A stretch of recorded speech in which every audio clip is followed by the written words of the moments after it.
Bom dia, boa tarde, boa noite, bem-vindos a mais um Acervo Fantástico, continuando nossa temporada de ação dos anos 80. Já tocou um dos ícones da década, né? O Arnold no Predador, no nosso episódio passado. E que outro grande nome do gênero a gente tem que obrigatoriamente ter na nossa temporada, se não o grande Sylvester Stallone. Rambo, Programado para Matar, filme de 82, grande clássico. Lançou o Stallone após o Rocky, né? Como um grande ícone da ação, né? Mas antes da gente começar a falar desse filme, bora dar um alô para os nossos ouvintes. Grande Igor de Campos. Olá a todos e todas que estão escutando. Cavaleiros, sempre um prazer estar aqui conversando com vocês a respeito desses filmes. Filmes bons de custo questionável.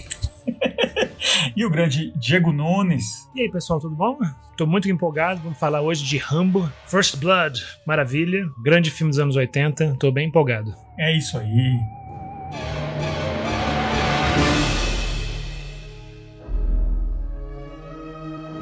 Então, antes da gente começar a falar das nossas experiências com o filme, nossas opiniões e tal, vou só fazer o apanhadinho da trama, né? First Blood, né? Rambo, Programado para Matar, de 82, é o primeiro filme dessa grande franquia, né? E é o único que a gente realmente, pelo menos eu, né? Não sei vocês dois, que é claramente um clássico e é mais um filme de drama até do que qualquer outra coisa, né? A diferença do 2, do 3, pior ainda, né? Vai ficando cada vez mais reaço e mais violento, né? É um filme de drama feito muito mais nos moldes, sabe, de um franco-atirador, assim, que lida com um veterano da Guerra do Vietnã, que voltando pra vida na América, né? Ele fica meio que vagando pelo país, sem rumo, procurando os antigos colegas dele. Ele descobre que um deles morreu, né, de câncer e tal, um cara jovem, e é um cara meio sem rumo, meio perdido, né? E ele tá no norte dos Estados Unidos, né, perto do Canadá, e ele chega numa cidade do interior lá pequena, onde tem um xerife, assim, que é o Brian Dennehy, ótimo, né? Um cara que se sente mesmo o dono da pequena cidade, né? E ele vê aquela figura lá meio maltrapilha, meio cabeludo, assim. E também tinha aquele elemento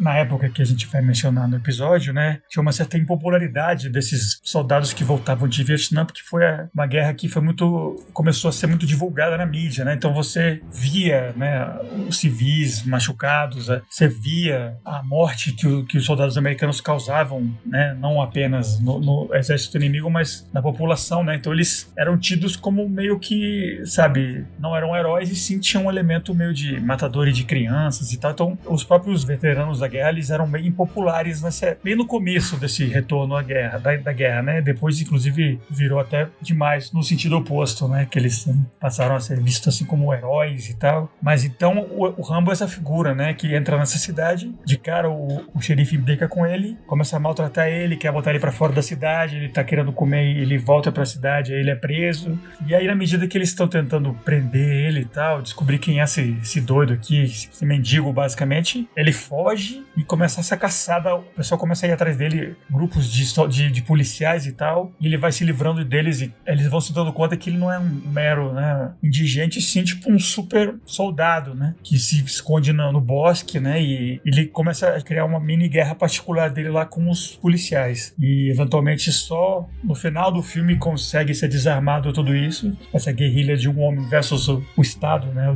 da polícia, quando eles chamam o antigo coronel dele, né, que é o Trautmann, que é o Richard Crenna, né, consegue meio que lidar com o Rambo e falar pra ele, pare, né, a missão terminou, você está atacando, né, seus conterrâneos, né. E aí o filme termina, né, que é até um ponto meio que a gente vai comentar agora, né? É um final meio comprometido, né? Não é exatamente como a história do livro termina, como eu acho que deveria ter terminado a história, né? Mas desse jeito que o filme terminou, abriu a porta pra grande franquia que veio depois. Aí eu queria perguntar pro Diegão, qual é a sua história com esse primeiro Rambo, né? Que a gente sabe que tem toda a série e tal, a figura do Stallone pós-Rocky, mas especificamente desse primeiro da série, qual é a sua experiência com ele? Eu assisti esse filme, eu era bem jovem, eu acho, eu era criança. Eu tenho flashes, assim, na minha memória de assistir esse filme. E me senti assim, gostar do filme, mas me senti assim meio nauseado, especialmente com as cenas dele dentro daquela montanha, naquela mina lá. Então eu ficava assim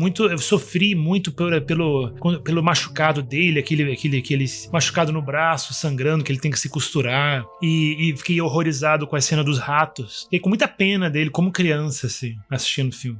E aí depois que veio os outros Rambos, né? Especialmente Rambo 2, A Missão, que são filmes mais tradicionais, né? E como eu também era meio pré-adolescente quando vi o Rambo 2, não tinha noção do conteúdo pró-Reagan político do filme, né? Achei que era um filme empolgante de ação, sabe? E eu tava bem inserido, né, como jovem naquela época, né? Eu queria ver gente sendo metralhada, vontade, maravilha, Comando para Matar, filme de guerra. E aí fiquei fã do Rambo. Aí eu acho que quando eu fui ver o Rambo um pouquinho mais velho, mais adolescente mesmo, aí eu apreciei realmente o filme pelo que ele é, porque é um excelente filme de ação. Um roteiro muito bom, redondinho. Sylvester Stallone, a atuação dele tá excelente. Então, toda vez que eu revejo o Rambo 1, eu aprecio ele cada vez mais. Assim, é de longe o melhor filme da série. Assim, talvez o único filme da série digno de nota, realmente. Que talvez seja o filme que, muito mais do que Rock, né? Porque Rock, se você pensar bem, especialmente o 1 e o 2, são são dramas. Então o Rambo é o primeiro filme de ação mesmo dele, que colocou ele no mapa como herói de ação. Talvez seja um dos primeiros filmes de ação de Hollywood, né? Depois de Tubarão, né? Depois desses filmes, assim, é um dos primeiros, né? Dos pioneiros filmes, talvez, né? Não sei, né? Que fizeram sucesso, porque tinha muita filme dos anos 70, né? De ação, mas nenhum tinha se transformado realmente num blockbuster, eu acho, sabe? Essa safra nos 80 é o primeiro, assim, né? Antes, aquelas meio Steve McQueen, era uma outra vibe, né? Nos anos 70, do Charles Bronson. Isso. Esse aqui é um outro tipo de filme de ação. Exato. E realmente meio que começa com esse, né? Exatamente. É isso que eu quero dizer. Agora, assistindo pro podcast, claro, né? Eu já vi muitas vezes, né? Tudo, mas realmente é um bom filme, bom de rever. Excelente, gosto muito. E por conta desse exercício que a gente faz de interpretação, né? Sempre bom conseguir ver pontos de vista diferentes, né? Ver perspectivas diferentes sobre o filme, né? Depois eu vou discutir com vocês, estou bem empolgado. Boa. E o Igor, com essa história com o primeirão Rambo? Pois é, eu vou confessar uma coisa pra vocês, cavalheiros. Eu fui assistir esse filme agora pro podcast, né? Assim, porque assim, minha história com o Rambo, na verdade, começa com o Rambo 2. Eu assisti primeiro esse filme quando eu tinha mais ou menos 11 anos de idade, talvez até um pouco menos, não sei, 10 anos de idade. É um desses filmes que passava no repeat quase, assim, uma espécie de loop infinito na Rede Globo, né? E eu assisti primeiro o Rambo 2, depois assisti o Rambo 3. E assim, foi importante pra minha história ter assistido esses filmes, porque esses filmes, eles representavam, na época, pelo menos pra mim, uma espécie de cinema mais violento, mais brucutu e, por causa disso, mais adulto, né? Então eu lembro de assistir esses filmes com essa mentalidade, de que, não tô vendo um filme que não é um filme pra criança, é um filme pra adultos. Por quê? Porque ele é muito violento, porque ele tem muita ação, porque os personagens sofrem muito, tem muito sangue, tem muitas cenas de morte. Então isso era o fruto proibido pra mim, sabe? Eu confesso que eu gostava, assim, sabe? Tinha um prazer, assim, sabe? Transgressivo assistindo esse tipo de filme. Então, nesse sentido, as continuações, né? O Rambo 2 e o Rambo 3 foram filmes, de certa maneira e à sua maneira, foram filmes importantes pra mim. Agora, o Rambo 1, que nem se chama Rambo, né? Se chama First Blood. Curioso isso, né? Porque depois eu acho que ele foi relançado, não sei se ele foi relançado, se ele já foi lançado no Brasil com esse título de Rambo, né? Bom, enfim. Eu fui assistir agora recentemente pro podcast. Assim, eu já conheci a história dele. É um filme que, de certa forma, ele tá dentro de uma espécie de inconsciente coletivo cinematográfico que as pessoas têm. Então, assim, mesmo você não assistindo esse filme, você sabe de várias cenas. Eu já conheci o final, que inclusive depois a gente vai falar sobre isso, né? Assim, é uma cena bem interessante, né? Esse monólogo, né? Esse derrame que ele tem no final. Eu já conheci essa cena, já tinha assistido a abertura dele, sabia dessa cena da mina também com os ratos, né? Já tinha assistido isso. Então eu já tinha assistido pedaços desse filme, de uma maneira mais ou menos desorganizada ao longo de anos. Mas a primeira vez que eu sentei pra assistir o filme do começo ao fim, vendo as cenas em ordem cronológica, da forma como elas aparecem no filme, eu assisti pela primeira vez agora pro podcast. E é um filme que eu concordo com o Diegão, né? Eu acho que é um filme, tecnicamente falando, ele é muito bom, gostei muito da fotografia, me chamou muita atenção a qualidade da trilha sonora do Jerry Goldsmith, que eu achei muito boa, muito boa mesmo, assim, sabe? Realmente dá clima e suspense e tensão pro filme. Então acho que o filme ele não teria sido tão impactante, né, se não fosse essa trilha sonora. Mas assim, claro, as cenas de ação também são muito bem construídas. Eu acho que a interpretação dos atores é muito boa, especialmente eu destaco aqui o Brian Dennehy, que faz o papel do arqui-inimigo do Rambo no filme, né? Eu acho que o Stallone, ele tá bem, né, assim, a gente há de convir que o Stallone, ele é um ator que tem as suas limitações, assim, você não vai colocar o Stallone pra fazer qualquer tipo de papel, mas eu acho que ele tá bem fazendo o personagem do John Rambo. Curiosamente tem um David Caruso muito novo também, assim, eu gostei da interpretação dele, fazendo o papel de um policial, né, Mitch, né? Essa criança quase. Quase que um rookie.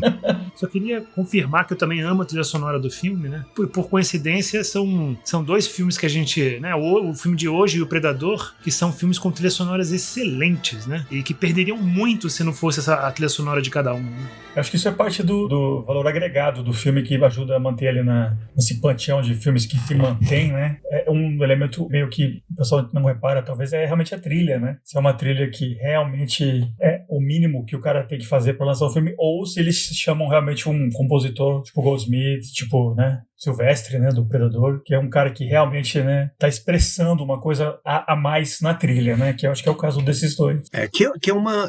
depois a gente pode até discorrer mais sobre esse assunto, que eu acho muito interessante. É uma categoria em extinção, né, assim, porque antes você tinha quase que uma abundância de grandes compositores de trilha sonora de filme. Hoje em dia você tem praticamente só o Hans Zimmer e alguns outros poucos também, né, tinha o Johan Johansson também, que faleceu alguns anos atrás. Não vou ficar citando todos os contemporâneos, mas são poucos. Mas assim, o Rambo é um filme ainda da época em que você tinha vários grandes compositores de trilha sonora de filmes que tinham características muito bem reconhecíveis. Eu acho que o Jerry Goldsmith é um deles. Excelente autor de trilha sonora, especialmente de filmes de suspense e filmes de ação. Eu acho que a trilha sonora se destaca nesse filme. Nessa época, né?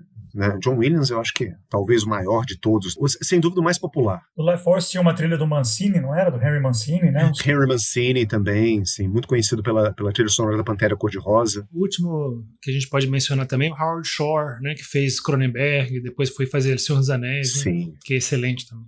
Bom, como eu disse anteriormente, eu concordo com o Diegão. Eu acho que é um filme ainda que se sustenta hoje em dia, muito bom de se assistir, né? Ele tem um ritmo muito bom, você não fica entediado em nenhum momento, ele traz algumas surpresas, ele tem boas interpretações, tem uma ótima fotografia, tem uma excelente trilha sonora. Agora, é um filme que ele me coloca um pouco em xeque, sabe? Porque eu não consigo adorar esse filme, eu não consigo amar esse filme. E aí a gente tem que ficar pensando um pouquinho sobre o nosso papel como crítico de cinema, que não existem critérios puramente objetivos, né? Quando você vai analisar um filme, quando você vai comentar um filme, falar a respeito de um filme, ou então elaborar um discurso, um texto sobre um filme, você coloca toda a sua subjetividade em jogo. Então, assim, crítica ela é permeada por questões éticas, questões filosóficas, questões culturais, questões ideológicas, questões políticas. Então, por uma série de questões, né, já que essa é a palavra da vez, pessoais, eu não consigo, por mais que eu ache um filme muito bom e excelente de ser assistido, né, do ponto de vista de ser um filme de ação, com drama, com elementos de thriller, excelente o filme. Eu não consigo amar, eu não consigo gostar totalmente porque o filme ele tem um viés político. Eu teria que me colocar muito entre aspas ou entre parênteses para desconsiderar isso, para esquecer que o filme tem isso. Assim, eu acho que esse filme ele tem uma mensagem política muito clara, tem um viés ideológico, assim, sabe, que também é muito evidente para mim, pelo menos, e isso me barra um pouquinho. Por mais que eu goste do filme, eu tenho as minhas reservas em relação a ele. Mas isso é uma coisa que a gente vai conversar mais, que a gente vai desenvolver. Depois a gente pode falar mais disso. Mas assim, recomendo o filme para quem quiser assistir, quem tiver procurando um bom filme de ação, ou um bom filme de suspense, sabe, com toques dramáticos, com boas interpretações, eu acho que First Blood, meu primeiro Rambo, é uma excelente escolha. E já no meu caso, eu acho que eu demorei um pouco pra assistir todos os filmes do Stallone, porque eu tinha um pouco de implicância com ele. Quando eu era criança, não sei se era tão comum assim, mas tinha uma certa divergência, assim, tipo, pelo menos na minha escola, sei lá, no meu círculo, né? Você era mais fã do Stallone ou mais fã do Arnold, né? E a gente tava mais pro time Arnold, então a gente meio que evitava, não prestava muita atenção nos filmes do Stallone, eu demorei um pouco. Eu assisti o primeiro Rock, eu não gostei muito, achei meio melodrama e tal, mas eventualmente eu assisti todos esses filmes grandes dele, inclusive esses do Rambo, né, e eu fiquei realmente chocado com como esse clichê do Rambo, né, do filme completamente estúpido e violento, é uma coisa que não tá no primeiro, né, só a partir do 2 e do 3 que começa esse clichê, né, do cara hiper monstro musculoso lá com a metralhadora matando todo mundo, né, especialmente o 2, né, que ele volta no Vietnã, essa fantasia que o pessoal tinha republicana, que haviam esquecido alguns prisioneiros nos anos 80, então ele volta lá, resgata os últimos americanos no Vietnã, e no terceiro, pior ainda, né, ele vai no Afeganistão ajudar os Mujahedin, inclusive dedicado aos guerreiros do Mujahedin, ao Osama Bin Laden, basicamente. Tipo, toda a ação errada do governo americano, o Rambo, depois de ter sido, né, primeiro uma figura crítica, ele vira o garoto propaganda, né? Então nesse primeiro é um filme, ele é um cara meio pequeno, né, em relação aos outros, né, não é, ele é forte, tá em boa forma, mas não é aquele monstro de esteroides que ele viraria depois, né? Então ele é um cara ainda que você consegue ter uma identificação com ele e tem essa figura tão clara, né, ele é um cara que tá meio alienado do sistema e o sistema agride agressivamente contra ele, né? Os vilões do filme óbvios são a polícia, né? Eu acho isso legal e interessante, né? Por isso que eu não tenho tanto problema, né, em dizer que eu acho esse é um filme massa e recomendável, né? E tem essa mensagem, né, do ACAB, né? O All Cops Are Bastards e o Rambo acredita nisso. Tem esse elemento meio fascista que você vê que a polícia é meio que incompetente em relação ao militarismo do Rambo, né? E hoje em dia, nos Estados Unidos, por exemplo, né, a polícia está totalmente militarizada, né? Então eles meio que aprenderam a lição errada dessa história. Em vez de, né, agregar mais os dois à sociedade civil, na verdade eles militarizaram mais os dois. Mas eu acho que, mesmo assim, é um filme que... Se você vai ver um filme da série do Rambo, veja o primeiro. Você não precisa adorar a guerra, adorar a ação, adorar explosões. Tem um pouco disso, mas é um filme mais de sobrevivência. É um filme mais sobre pessoa, né, sendo julgada erradamente, né? Nesse sentido, é um filme que acho que Rambo me lembra mais, sabe, o Fugitivo do Harrison Ford do que, por exemplo, Rambo 2, né? É um filme que me remete mais a esse tipo de história, né? Um culpado de algo que uma coisa que ele não fez, que tá fugindo pra se sobreviver, e mais do que, né, sendo símbolo de uma guerra e tal. Então acho que é um filme muito legal. Acho que não podia faltar na temporada. E é isso, agora bora começar a conversar mesmo, né? A gente pode falar, inclusive, já desse assunto de cara, né? Que o Igor falou que tem uma certa dificuldade em recomendar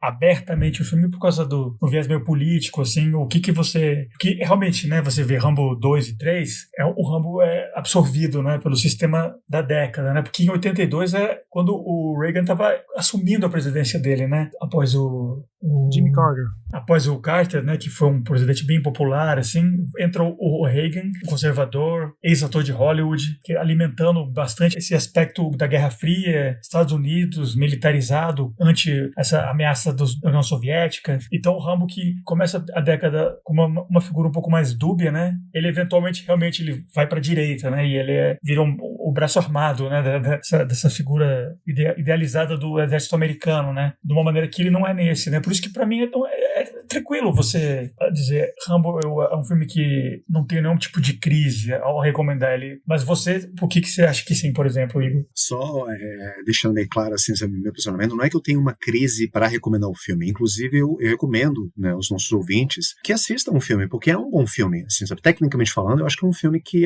ele é muito bom. Sabe? Eu acho que a direção dele é muito boa, né? A gente já tinha comentado sobre isso. Mas agora, o Rambo ele se tornou uma figura cultural muito importante na cultura norte-americana dos anos 80, né? Na década de 80. E aqui no Brasil também. O Rambo, ele foi uma espécie de símbolo de heroísmo, né, para várias pessoas durante muitos anos. E algumas pessoas ainda, assim, o filme, ele nos leva a ver esse personagem como sendo uma figura heróica, inclusive. Né? O Rambo, ele é essa figura que ele é mal interpretado pela sociedade civil quando ele volta da guerra. Ele é um herói de guerra, mas ele não é reconhecido pelo valor que ele tem, o que já aponta, assim, para uma espécie de decadência dos valores na sociedade norte-americana, que foi fruto do governo, vários governos mal-sucedidos, né? Richard Nixon e Jimmy Carter. Então, assim, olha, a sociedade norte-americana está num processo degenerativo, né, de valores, e a prova disso é que homens como John Rambo, que são heróis, eles voltam da guerra e eles não são valorizados da forma como eles são. Olha só que tragédia.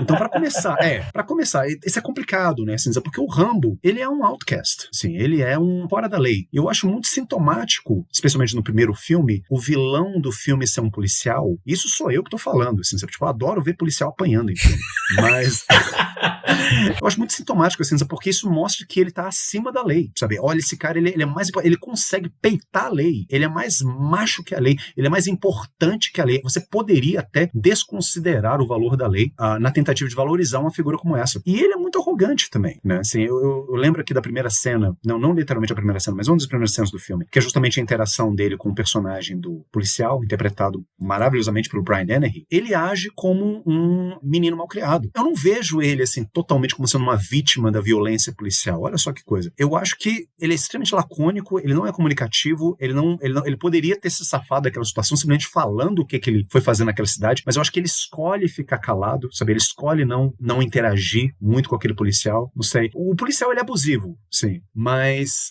eu concordo com o personagem do Richard Crenna, né, inclusive. Eu acho que o Rambo, ele tem uma parcela de culpa, assim, porque eu acho que o filme, ele tende a nos levar a ver o Rambo como sendo uma figura totalmente vitimizada. falou, ele foi vitimizado pela sociedade que não entendeu ele, foi vitimizado pelos policiais que foram totalmente toscos, e eu não vou negar que os policiais não foram toscos com ele, porque eles foram, mas assim, a vitimização dele é extrema, a ponto de que, olha, esse cara, ele sofreu por nós, ele se torna uma figura meio que crística no final do filme. Você vê a forma como ele é retirado da delegacia de polícia, com aquele casaco, a cabeça dele sangrando, 2 policiais escoltando, o personagem do Richard Crenna andando na frente, aí tem uma hora que ele para por causa das luzes, aí o Richard Crenna volta a cabeça pra olhar pra trás e ele tá parado na escada. É uma cena bíblica aquilo, é o julgamento de Cristo, né? Então assim, não tem como você não enxergar um negócio desse, você tá lá. E eu acho que essa martirização do Rambo é um pouco problemática, porque ele é um personagem que ele é controverso, ele é complicado, e você heroificar um personagem desses tão prontamente porque ele sofreu por nós e ele é mal compreendido pela sociedade, eu acho um pouco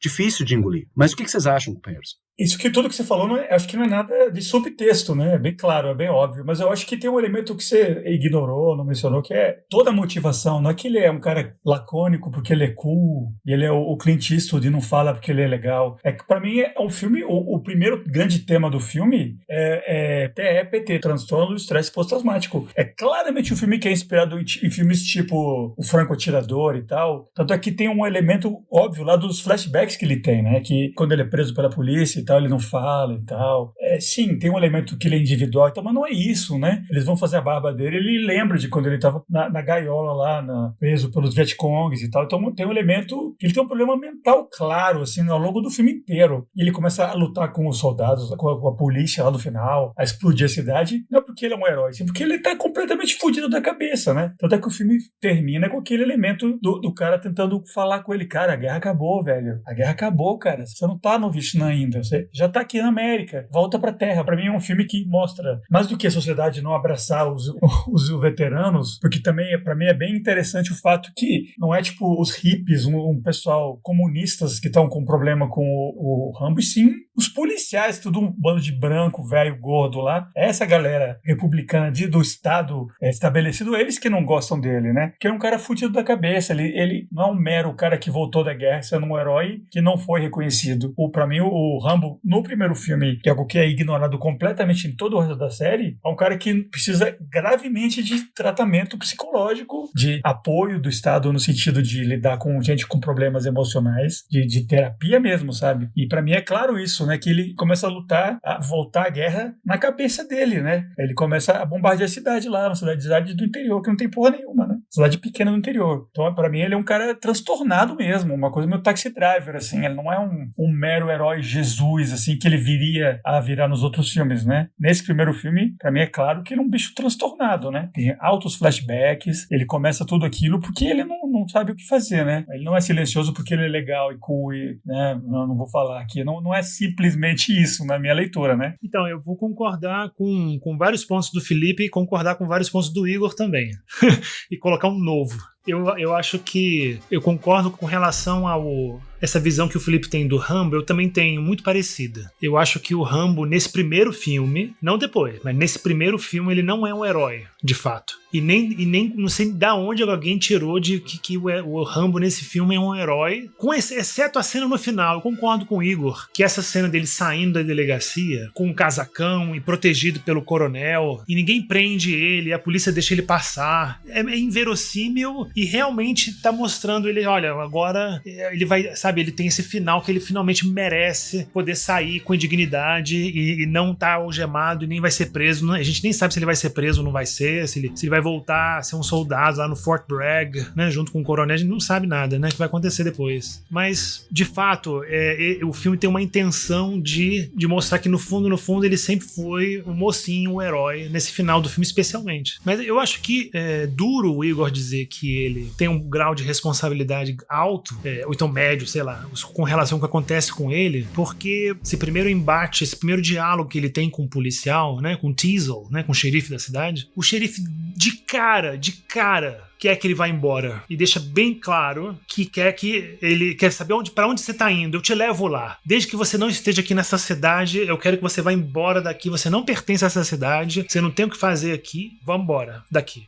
Sul, norte, não importa. E o Rambo percebe isso. Eu acho que o Rambo ele é lacônico por uma questão de estresse pós-traumático, mas também por uma questão assim, isso aqui é muito injusto que tá acontecendo comigo. Eu preciso resistir a isso, de alguma forma. Então eu acho que ele não falar nada, eu vi com uma certa de forma resistência, até uma resistência meio pacífica quase. Uma resistência passiva, meio Gandhi, assim, no início do filme. E ele só começa a ficar agressivo. Depois muda, né? Depois muda, né? Com certeza. Mas ele aguenta. Comparar o Rambo a Gandhi, isso é o ponto mais controverso desse podcast. Então, mas no início, ele é bulizado pelos policiais, ele leva banho de mangueira, ele é ameaçado o tempo todo de levar porrada lá pelos policiais, e ele fica calado, ele resiste, ele não quer colocar digital dele, sabe? Porque eu não acho que ele tá sendo mal criado e mal educado porque ele não quer deixar digital, eu acho que é uma resistência à brutalidade policial, ao abuso de autoridade um pouco. Sabe? Eu acho que é uma coisa também consciente dele, não só de estresse. Porque, pensa bem, cara, eu fico pensando nisso. Qual é o grande fato? O que acontece no filme que dispara tudo? É o policial, o Teasel, o xerife, prender o Rambo, levar ele preso pra delegacia, e a queixa é vagabundagem, porque ele é vagabundo. Vagrancy. É muito gratuito, é muito absurdo isso. É absurdo. E depois ele não abre mão, aí vira uma guerra, vira uma rixa. E aí começa a escalar de um lado, escala pro Rambo, depois o xerife escala mais, depois o Rambo escala outra, sabe, duplica. E aí vira uma guerra na cidade por causa de uma questão boba, tola no início do filme. Ou seja, eu vejo o Rambo muito como... É óbvio que isso que eu vou dizer, né? O veterano de guerra do Vietnã, ele é uma das classes excluídas nos Estados Unidos. Eu vejo ele como um excluído. Eu comparo muito o Rambo, não com Gandhi, eu tava brincando, né? Mas eu comparo ele muito com essas pessoas excluídas, assim, que, por exemplo, quando eu vejo um cara que no restaurante, por exemplo, vem um cara pedir dinheiro no restaurante. Isso aconteceu recentemente, né? E ninguém deu. E o bicho ficou puto. Ele começou a gritar pra todo mundo: porra, ninguém me dá dinheiro nessa cidade, eu tô desesperado, caceta! Vocês têm dinheiro e ninguém me dá nada! Eu preciso pagar a conta, tenho filho, não sei o que. E aí tiram ele do restaurante, levam ele embora, chamam a polícia, sabe? Eu vejo muito o Rambo muito mesmo por esse lado, assim, uma pessoa que não tá dentro da sociedade e que incomoda. Ele é um incômodo, sabe? Ele incomoda muito esse xerife. No livro, pelo que eu li, é muito mais tolo, né? O xerife tem uma rivalidade com ele porque o xerife é um veterano da Guerra da Coreia. E aí tem uma rivalidade entre veterano da Guerra da Coreia com veterano da Guerra do Vietnã. E porque a Guerra da Coreia foi esquecida, ninguém se lembra mais, ninguém valoriza mais. Mas no filme, não. No filme, ele é um excluído que incomoda e tem que ir embora daquela cidade, tem que ser expulso. Eu acho que há uma menção no filme a respeito desse fato aí que você está falando, Diegão, porque no filme o personagem Brian Dennehy, ele comenta com o personagem do Richard Crenna que o Rambo ele não foi o único a ter sofrido numa guerra. E tem uma cena muito rápida quando o policial ele volta pro escritório dele, e isso é um momento em que eles acham que o Rambo tinha morrido dentro daquela mina. E aí, é bem rapidinho essa cena, você vê que o policial ele volta pro escritório dele, ele fecha a porta. Eu acho que é uma cena boa, inclusive, porque ela dá uma certa complexidade para esse personagem do policial. Você vê que ele, de certa forma, se arrependeu um pouco de ter feito aquilo, né? Tanto é que depois ele vai ter aquela conversa no bar com o personagem Richard Crenna.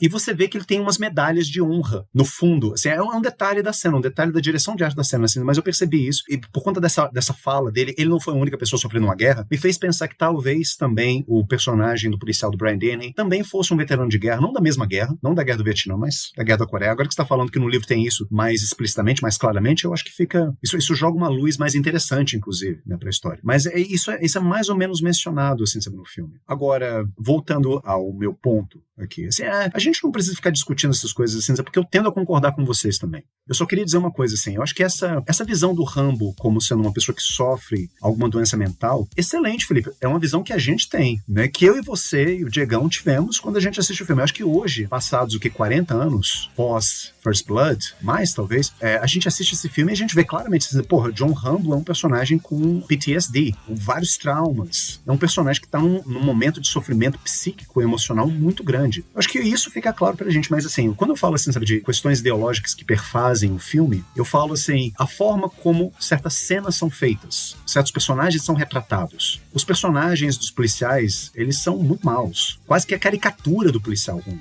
Enquanto que o Rambo, você vê os ângulos de câmera que privilegia, assim, sabe? Tipo, essa postura mais... O Rambo, ele tá sempre aqui. Graças a Deus, as pessoas não estão me vendo aqui, porque eu tô meio que fazendo uma imitação do Sylvester Stallone, assim, sabe? Tipo, é ridículo, assim, sabe? Ainda bem que esse é um podcast, isso não é um vídeo, mas a forma como o Rambo é retratado é um negócio meio Leni Riefenstahl, Triunfo da Vontade. É um corpo musculoso, sofrendo. O Igor tá fazendo ele jogando arco e flecha, isso é tudo do segundo filme. Isso é do segundo filme, pois é, então eu tô fazendo uma coisa errada, assim, tipo, é do segundo filme. Essa imagética milica bizarra do Rambo contaminou o primeiro, né? Pois é. Mas não tá tão nesse, né? Mas de qualquer forma, essa imagética do corpo perfeito, assim, tipo, ela tá muito mais clara no primeiro, mas ainda assim, o corpo que a gente vê no primeiro filme é o corpo martirizado. Isso fica muito evidente naquela cena da tortura policial, que na verdade é uma tortura muito mais pensada do que de fato atuada. O policial vai fazer a barba dele e ele tem um delírio paranoico de que vão torturar ele, assim como torturaram no Vietnã. Ele revela as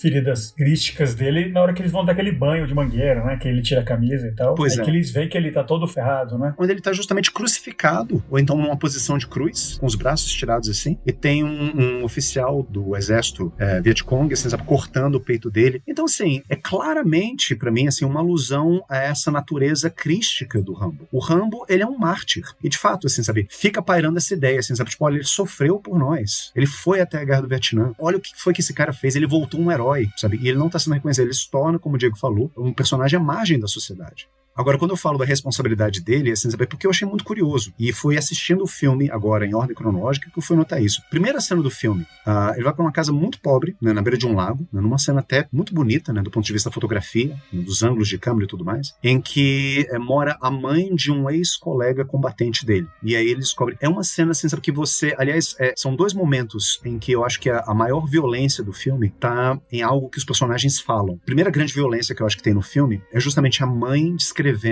o estado do filho depois que ele voltou do Vietnã. Ele voltou com um câncer, que segundo ela, nas palavras dela, ele trouxe do Vietnã, e que comeu ele por dentro, e que ela conseguia levantá-lo da cama no final da vida dele. Eu acho que isso é uma imagem muito forte. Que ele era tipo um jogador de futebol americano antes, né? No final ela levantava ele, né? Isso. O Rambo, inclusive, ele mostra a fotografia deles pra mãe dele. Ele fala assim, sabe, tipo, ele teve que ficar atrás na foto porque ele era muito grande, senão ele teria ocupado toda a foto. Ou seja, fazendo menção, olha só, esse cara tão grande, no final das contas, ele ficou tão carcomido pelo câncer que ele podia ser levantado pela própria mãe. Isso é uma imagem chocante e ela tá nos diálogos do filme, sabe? Eu dou crédito pro filme pra isso. E nessa primeira cena você vê um John Rambo totalmente articulado, né? Falando com a mãe, conversando, né? Mostrando a foto e tudo mais. E quando eu falo da responsabilidade dele pelas coisas que aconteceram, justamente assim, eu tô tentando enxergar um pouco além dessa figura martirizada, crística, vitimizada, que o filme ele meio que quer jogar em cima da gente. E eu fico pensando também em alternativas quando o policial ele foi um bully, sabe? Eu não vou dizer que não foi, não vou dizer que não houve violência policial, assim, novamente, assim,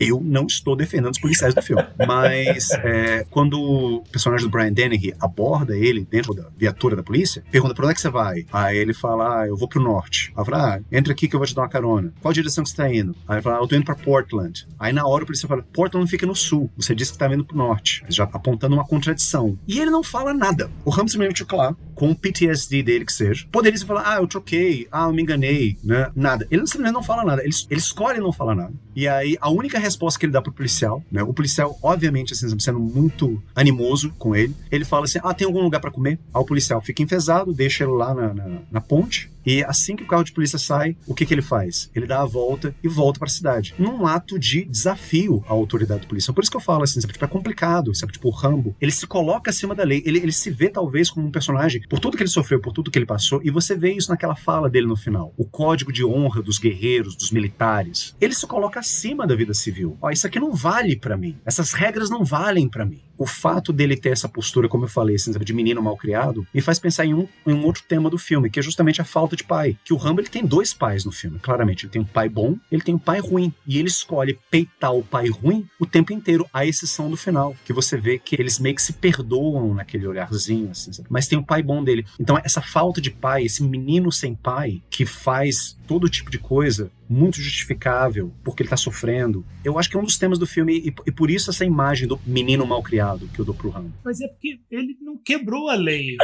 Ele não tá acima da lei porque ele não fez nada de errado. Ele só queria um lugar pra comer. Tudo bem, ele se confundiu lá, ele falou Portland, mas Portland pro sul, mas por que o xerife não levou? Ah, tá bom, então eu te levo num diner aqui e você come, sabe?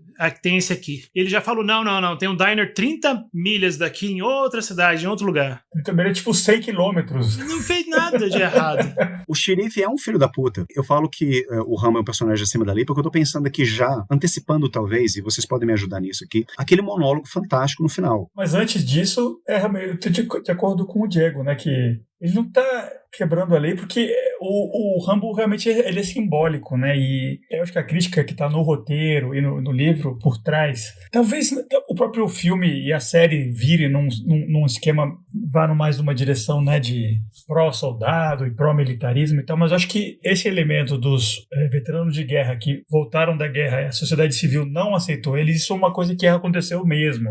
É um problema real. E muita gente com problemas mentais, porque outra coisa que o Reagan fez nos anos 80 foi, tipo, acabar com todo o apoio de instituições manicomiais e tal, acabou no governo dele, né? Então isso gerou toda uma classe de, tipo, morador de rua, que em grande parte é essa galera que veio da guerra, né? Então você pode até dizer, não, esse filme aqui tá dizendo que o soldado é uma pessoa mais nobre e tal, blá blá blá, mas eu acho que não é por aí que a história tá apontando, é mais esse elemento de como a sociedade civil não lidou com essa galera e eles são representados pelo xerife, cuja única ação possível quando se depara com uma figura dessas, espantar pra longe. Outra pessoa que lide com você. Por mais que o único que o cara queira é ir comer uma panqueca lá no diner dele e tal. Não pode. Vai embora. Então é isso, né? Não é que ele tá sendo rebelde e ele é melhor do que a lei. Acho que não é por aí, né? Exatamente. Mas eu tentando fazer uma conciliação entre os dois pontos, né? Eu acho que o que o Igor tá tentando dizer também é que o fato de eu e o Felipe achar que ele não fez nada de errado, que não tinha nenhuma razão pro xerife ter levado ele pra delegacia preso e ter feito todo aquele bullying, e agredir o Rambo daquele jeito que ele fez, e acossar o Rambo daquele jeito. O xerife realmente é um filho da puta. O Igor falou que realmente também acha ele filho da puta, né? Mas o que eu quero dizer, e que o filme, talvez a gente possa criticar o filme por isso, que o Igor quer dizer, é que isso não justifica o que o Rambo faz depois. Que o Rambo, ele realmente arma uma guerra. Ele vai lá e explode lojas e atira metralhadora na cidade inteira e causa um maior terror do caralho. Tudo bem que ele não mata ninguém, né? Lá na floresta, né? Ele só machuca um pouquinho, né? Ele fura as pessoas.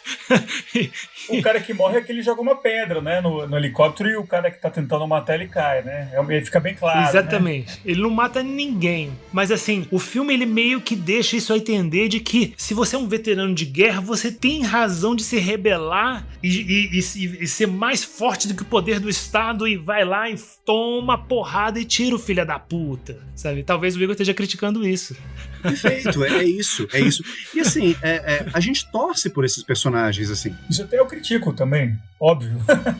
Gente, a gente acaba torcendo por esses personagens, a gente torce por eles. Eu acho interessante que você falou, por exemplo, dessa questão dele ter dois pais no filme, o pai bom e o pai mau, porque é como se essa figura mítica, né, do herói de guerra, como se ele precisasse de uma figura paternal pra segurar ele, né? Pra segurar as rédeas ou pra soltar as rédeas. Agora vai, agora você tá livre pra fazer o caos, mas agora não pode. Então eu achei interessante essa observação, de fato. Esse elemento do soldado precisa de uma figura do superior, assim, meio paterno, né? Sempre. O pai bom, né, que é o personagem do coronel, né, do Richard Grenham, é o pai que reconhece aquilo que ele precisa, que sabe o que ele precisa, que reconhece nele aquilo que ele é no fundo, né? Porque eu acho que todo mundo tem medo dele no filme, todos os policiais têm medo dele, eu achei ótimo isso eu achei excelente, né? Todos os policiais se cagam de medo do Rambo, aquela cena que ele é abazucado dentro da mina, todo mundo assim, meio que experimenta essa bazuca, ele, fulaninho, mas todo mundo assim, no fundo se caga de medo do Rambo, porque todo mundo vê ele como esse super soldado invencível,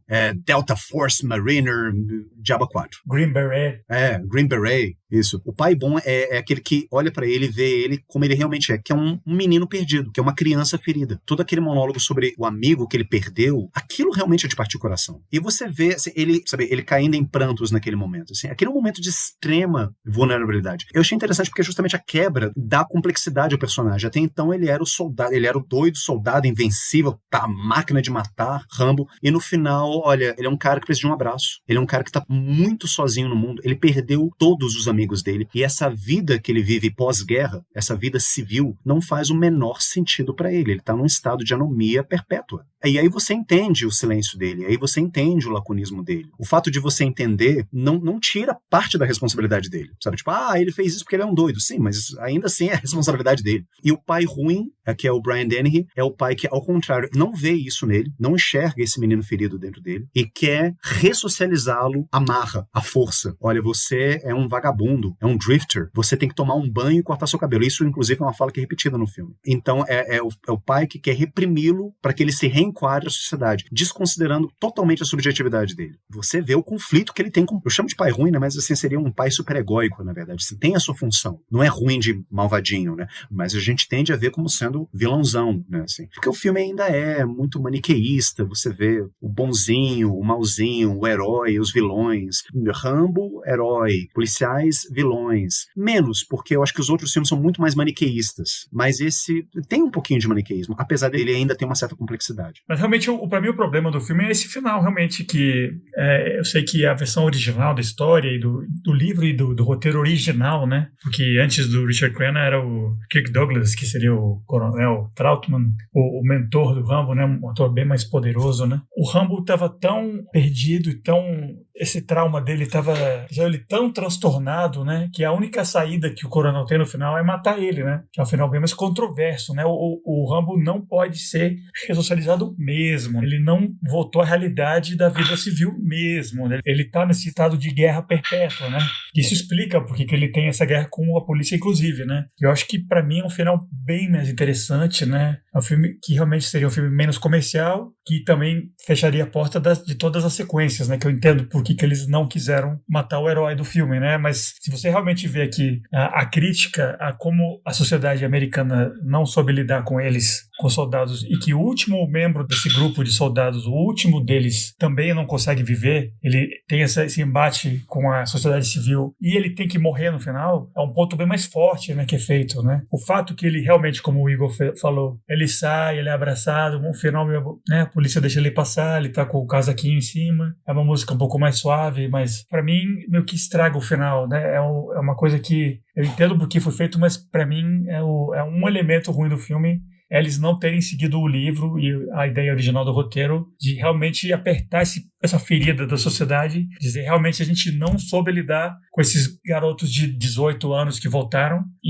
né, com a cabeça completamente ferrada, né? A gente não conseguiu mesmo, né? Aí vira esse final um pouquinho mais cafona, que realmente acho que empurra mais para esse lado de que tadinho do Rambo, né? Que não é simplesmente isso, né? O ponto do filme é como nós, como um todo, lidamos com esses jovens que vieram de ter feito essas atrocidades ou não, e que afetou eles, e a gente, em vez de abraçar eles, lidar com eles de uma maneira de reconstrução psicológica, inclusive, né? A gente criou uma nova camada de traumatizados, né? Que, então, para mim, enfraquece a mensagem do filme. Esse final mais bonitinho, mais apaziguador, assim. Eu acho que o Sylvester Stallone, ele de uma certa forma melhora o filme com relação ao livro, mas também estraga esse final, né? Porque no livro parece que o Rambo, ele é bem mais assassino, mais maluco, né? Ele mata mesmo, né? A galera. Só que eu achei muito bom eles terem mudado um pouco isso, porque eu acho que se ele realmente matasse aqueles policiais que estavam morrendo de medo dele, a gente não teria tanta empatia com ele, né? Eu acho que o filme ele teria ficado no tempo, ele teria sido um filme mais quase um exploitation, praticamente, né? Agora, eu acho que o Sylvester Stallone que não deixou isso acontecer, esse final, assim. Porque eu acho que ele não queria deixar o Kirk Douglas sair por cima no final. Eu acho que ele acreditava realmente. Eu acho que o Sylvester Stallone, ele acredita mesmo no heroísmo do personagem. Que a gente tá criticando aqui, que tem um certo heroísmo que não é louvável, que ele não é justificado. Mas eu acho que no fundo, o Sylvester Stallone, ele acreditava naquilo mesmo. Eu acho que o que atrai, acho que pra ele, e pra esses atores de ação dos anos 80 em geral, né, eles realmente adoram esse elemento do poder do indivíduo, né? Então acho que o que atraiu o Stallone na história é isso, né? É o indivíduo contra o todo, não necessariamente todo esse elemento sociopolítico por trás, né? É mais o fato de que é um contra todos, né? E aí o um tem que ganhar. que foi uma das características do reaganismo, inclusive. Isso. Então você vê que esse ponto ideologicamente ele tá presente no filme. Assim como tá presente também esse heroísmo do filme. Assim, o Felipe falou, mas ele é um personagem com problemas mentais. Sim, mas essa questão do problema mental dele é mitigado em prol desse heroísmo. Justamente, ele mata menos gente, ou melhor, ele só mata um policial no filme. E é uma morte acidental, sabe? Ele não tinha intenção de matar aquele policial. Ele meio que escorrega do helicóptero, alguma coisa assim. O que é meio patético, né? O cara cai do policial velhinho. Mas, então, assim, você vê que esses elementos que poderiam nos fazer pensar que o John Rambo, ele é um primo não muito distante do Travis Bickle, por exemplo, do personagem Taxi Driver, né? Por que o Taxi Driver é um filme assim, mais superior? Porque eu acho que o Taxi Driver soube entender a complexidade de um personagem como esse. Soube entender, ou seja, esse personagem ele não é simplesmente um herói não reconhecido que a sociedade cruel, ruim, nefasta, jogou às margens e agora ele tá aí, né, vivendo uma vida de bosta, coitado dele. Não é simplesmente preto no branco, assim, dessa forma. Tem uma série de nuances aí que não estão sendo abordadas no filme, por melhor que o filme seja, e eu tô falando algo em defesa do filme. Eu acho que o First Blood é um bom filme, mas ele não é um filme complexo, não é um filme, assim, sabe, com muitas nuances. É um filme, na minha visão, ainda muito maniqueísta, ainda que tenta colocar um personagem com problemas mentais numa posição muito heróica, colocando um final muito conciliatório, meio melodramático, meio sentimental, para que você justamente se compadeça do sofrimento do John Rambo e vá assistir o próximo filme e todos os outros filmes da franquia, que são horrorosos, né, inclusive. Reconheço que me diverti muito com o terceiro, mas os outros são terríveis, são terríveis. A música brega no final realmente é muito brega. Certamente o Sylvester Stallone escolheu aquela música. Sem dúvida. Sim. Não, e vocês viram a letra daquela música? Não. The Road is Long. É sobre você andar sozinho, indo de cidade em cidade, e cada cidade pequena é igual a outra, e cada cidade pequena tem um coração partido. Ou seja, mostra essa figura do veterano de guerra como sendo um outcast desiludido, né? Uma pessoa que ele voltou da guerra achando que ele ia ter o mundo de volta, e ele quebrou a cara. Olha só, coitado dele. E assim, obviamente, eu não tô desmerecendo o sofrimento dos veteranos de guerra. Meu ponto não é esse. Meu ponto é como esse tipo de viés ideológico influencia a forma como um personagem é tratado no filme, a ponto de você, às vezes, desconsiderar mesmo todo o aspecto patológico desse personagem e olhar apenas para as qualidades dele, apenas pro lado heróico dele. Eu acho que talvez eu não tenha me expressado tão bem antes, não é? Mas meu ponto é mais por aí. Então, pessoal, nossa, essa conversa aqui podia seguir horas e horas que, como sempre, a gente, até filmes que a gente pensa, do que a gente vai conversar, né? Tipo, começa o episódio e vai ver, já passou 1 hora e pouco de gravação, então fica a dica, né? É um filme pra você ver com mente crítica, obviamente, como o Igor apontou, né? Não é nenhum Taxi Driver da vida, né? O Rambo é uma figura muito mais simples, né? Mas eu acho que mesmo assim é um filme muito interessante da época e tinha uma promessa do que um filme de Rambo poderia ter sido e acabou que não foi, né? Quando a série continuou. Mas a gente recomenda mesmo assim, né? E antes da gente anunciar qual vai ser o nosso próximo episódio da nossa temporada de ação nos 80, né? Bora dar para os nossos ouvintes aquelas nossas dicas da semana, né? Qual filme que vocês recomendam, assim, que tem alguma coisa a ver com o episódio de hoje, né? Bora começar, já que eu acho que você já mencionou o filme, inclusive, né? Grande Igor. Eu gostaria de mencionar muito rapidamente, né, porque eu acho que já é um filme que todo mundo conhece, eu acho que já foi indicado, talvez pelo Felipe até em algum outro episódio anterior, agora eu não me recordo qual, o Taxi Driver, né, do Martin Scorsese, que eu acho que é uma obra-prima esse filme, né, é um filme que eu adoro, já assisti ele várias vezes, e eu acho que a gente poderia enxergar um certo parentesco, sabe, entre o John Rambo e o Travis Bickle, que é o personagem do Robert De Niro. Talvez assim, o John Rambo seja assim, o primo mais jovem e menos bem articulado do Travis Bickle. O Travis Bickle é um personagem mais complexo, foi escrito, né, pelo grande Paul Schrader. É um personagem que, assim, ele é obviamente mais complexo, ele tem obviamente mais nuances que um John Rambo da vida. Ele se vê, o que eu acho interessante dele é que ele se vê como um herói, mas você assistindo o filme, você vê que a forma como esse personagem se vê e a forma como o filme retrata ele são duas coisas diametralmente diferentes, o que deixa o filme mais rico, mais interessante, e eu recomendo, vá agora, sabe, para algum serviço de streaming, assista Taxi Driver, que é uma das grandes obras-primas do cinema, e também, né, a gente tinha mencionado grandes trilhas sonoras, eu acho que que vale a pena mencionar a excelente trilha sonora do Bernard Herrmann, esse colaborador